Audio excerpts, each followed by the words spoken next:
I want you to look closely at these two images. Both were taken with setups that cost roughly $500. Image A took 10 seconds to set up.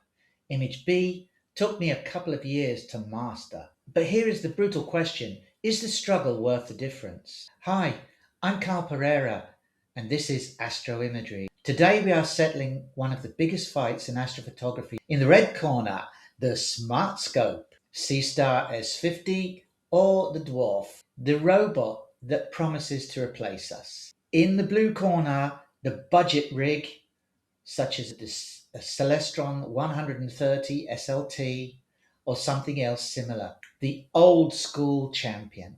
And today I'm going to show you the three things the ads won't tell you about the easy way versus the hard way. Now let's get down to this fight. Until now I've used the old school champion, my Celestron 130 SLT, but there are alternatives to this. And I was considering getting a Dwarf 3 or a C-Star S50 Smart Scope. Maybe that's a great thing to do, maybe it isn't. So I made this video for those of you thinking about buying one of these new smart scopes. Is it a good idea or not? Let's start with round one. I have to be honest with you, the smart scope is an engineering miracle. It really is. It's Tuesday night. You have work tomorrow.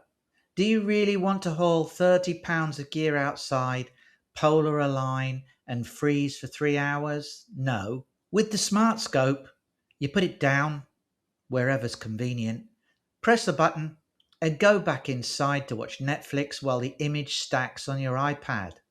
It cuts through light pollution instantly. It is the ultimate low stress experience. Compare that to the budget rig. If you are a beginner, this looks like a nightmare.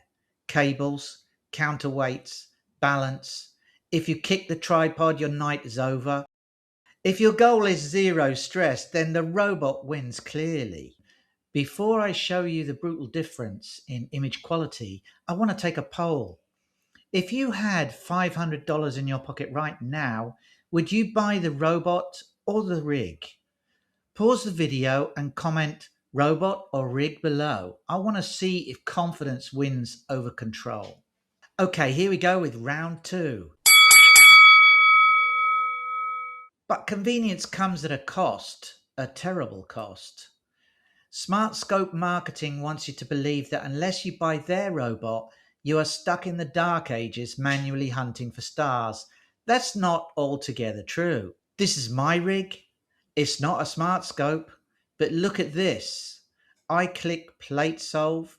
My computer looks at the stars, calculates the position, and centers the target perfectly. It takes mere seconds. I don't hunt for stars. My rig is just as smart as the robot. Here's the difference. I'm not saying the smart scope is not worth it. We'll come to that later. But it is a bit of a dead end, really, because you buy it for $500 and 2 years later, you'll want a better camera.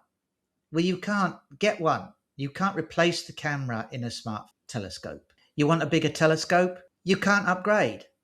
It's a closed box. When you outgrow it, it becomes a paperweight. I mean, maybe that's a bit harsh, but you know what I mean. Now look at this.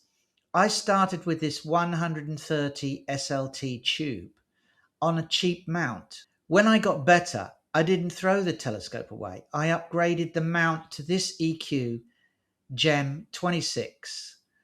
I added this camera, the ASI 533.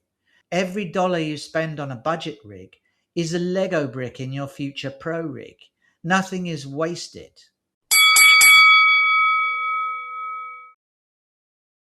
Physics is brutal. The Smart Scope has a tiny lens, most of them around 50 millimeters. That's great for huge nebulas like Orion, but look what happens when we try to shoot a galaxy. You simply cannot cheat aperture. My 130mm mirror gathers 6 times more light than that 50mm lens. Because I have an EQ mount, I can take 3-minute exposures. The Smart Scope is stuck taking 10-second exposures because of its mount. If you want to take snapshots for Instagram, the smart scope is fine. But if you want to create art, if you want to print your images, the budget rig destroys the robot. So should you buy a smart scope?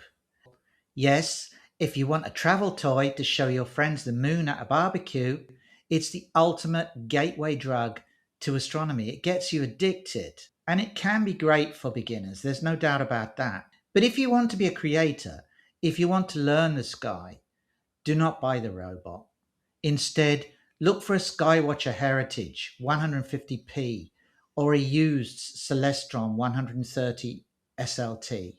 But do remember that with the Celestron 130 SLT, as I did, you'll have to modify it for astrophotography, as it doesn't come designed for astrophotography, but only for observation. I do have a page on my website where I specifically explain that. For the same $500, you get triple the aperture. You get a system you can upgrade. And yes, the learning curve is much steeper, but the view from the top is so much better. If you're still on the fence about whether to buy a smart telescope or not, I have a full guide on how to set up that plate solving I mentioned. So you never have to do a 3-star alignment again. Click the link in the description below. One final comment I'd like to make.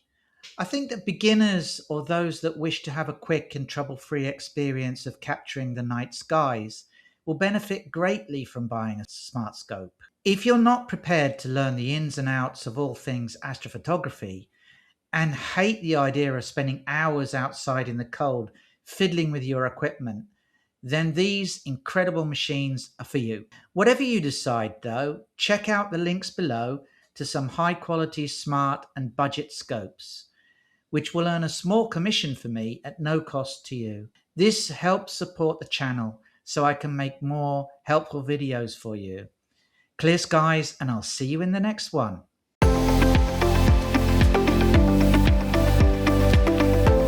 Now I've given you my verdict, but I'm just one person. If you're a beginner reading this, scroll down, there's real gold in the comments below. And if you're an experienced imager, I have one favor to ask you. What is the one thing you wish you knew before you bought your first telescope? Drop that advice below to help the next person avoid a costly mistake.